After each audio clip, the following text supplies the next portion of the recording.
Vampirism is a very obvious theme for anybody involving themselves with the Gothic aesthetic, with Gothic art.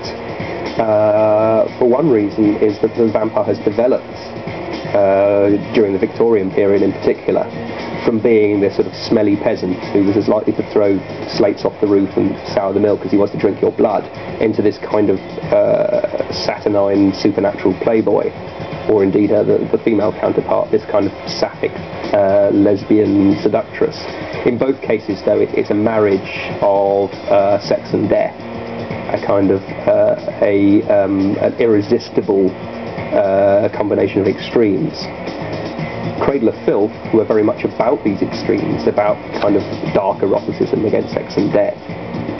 Vampirism inevitably is going to become a dominant theme in a lot of their material.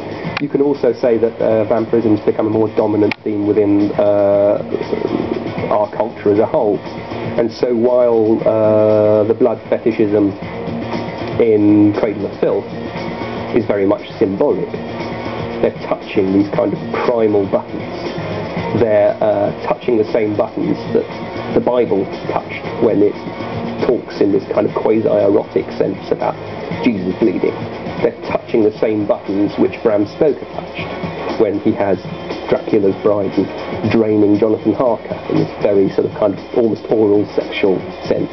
They're touching the same buttons which are causing certain members of this kind of extreme subculture to go and drain each other's blood in various sort of underground nightclubs in the US and to a lesser extent Europe.